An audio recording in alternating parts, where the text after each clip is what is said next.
workers back at the bargaining table today, one day What a after mess. 13,000 Americans, auto workers, walked off the job after the two sides failed to reach a new contract. Workers are pushing for higher wages and better pension plans.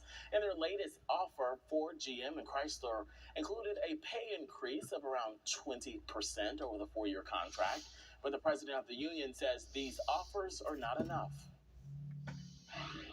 When we get to where we feel we need to be, we can take an agreement to our members, we'll do that. Auto companies have seen record profits. Those record profits have not been shared fairly, in my view, with those workers.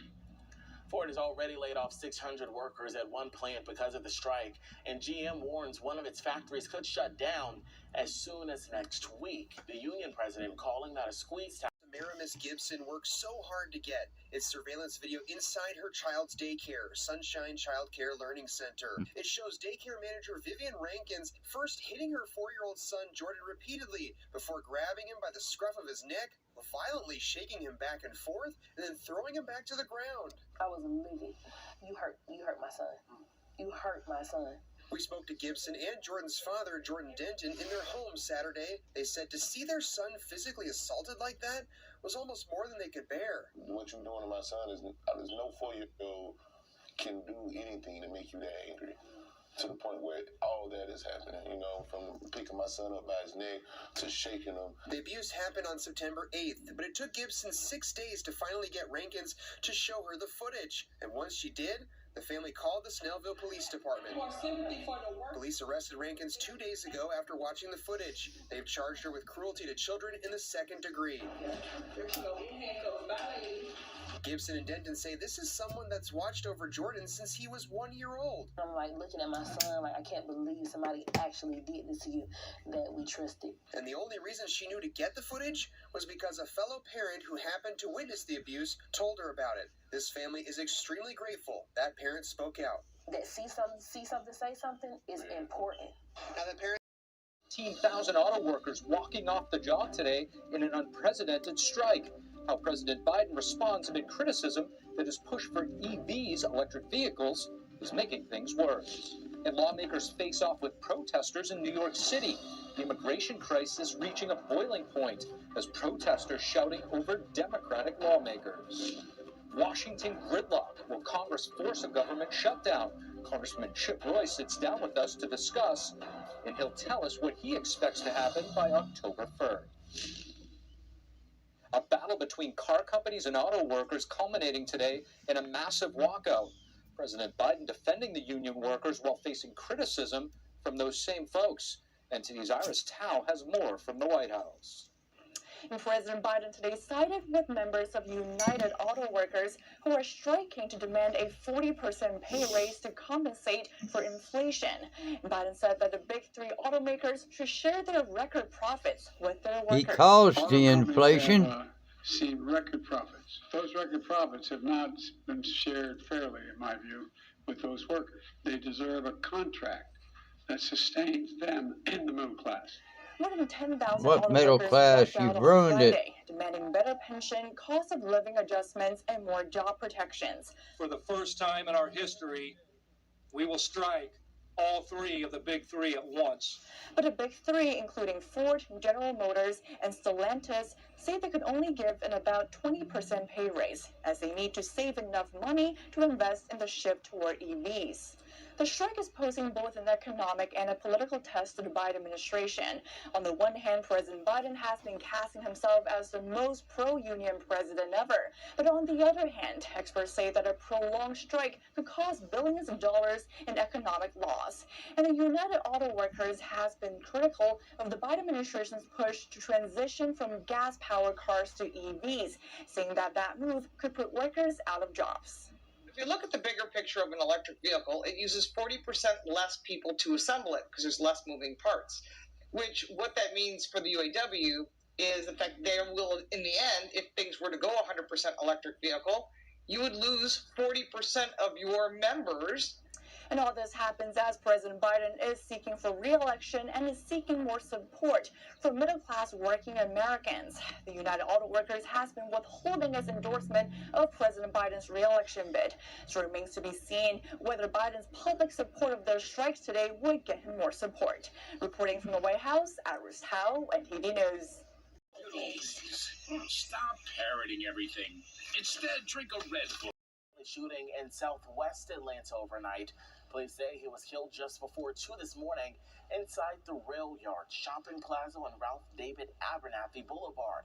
So far, authorities have not identified a suspect or a motive for the shooting. Tonight, a Metro Atlanta school community mourning the loss of a beloved former employee after he was shot and killed at a Chicago high-rise building.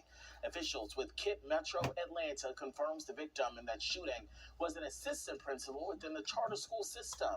News Edge reporter Joy Dukes has more on the support they're offering students and staff. Word of that fatal shooting has sent shockwaves through the Metro Atlanta schools community. Officials say 32-year-old Abner Joseph worked as an educator in Atlanta for almost a decade and was a bright light to everyone he passed in the hallways. When you do good work, especially with kids, loss isn't easy.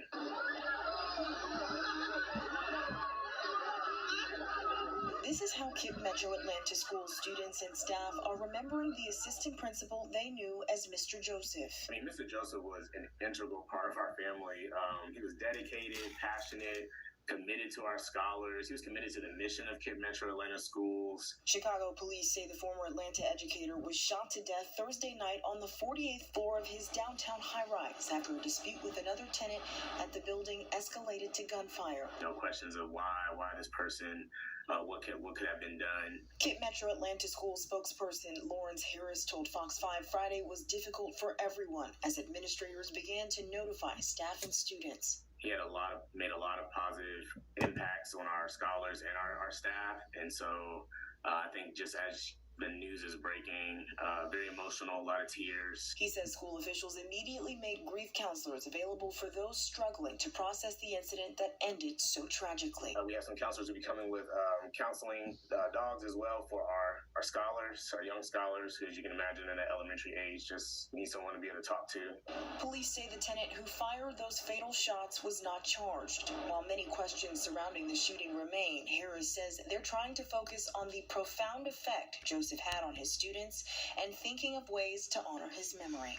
As school officials say they will continue offering grief counseling to students and staff members Monday. Loved ones of Joseph have started an online fundraiser to help his family cover funeral costs. You can find more information on that by clicking on this story inside the Fox 5 Atlanta News app. In Atlanta, Joy Dukes, Fox 5 News.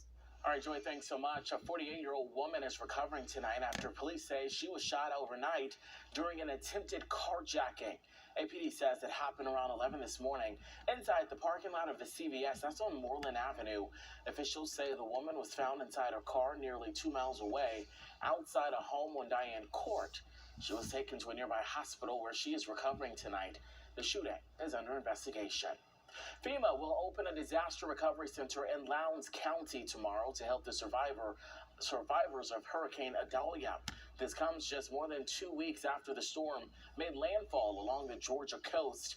Residents in Cook and Glenn counties are encouraged to apply for disaster relief. The recovery's their center is set to open at noon. It'll stay open 7 days a week.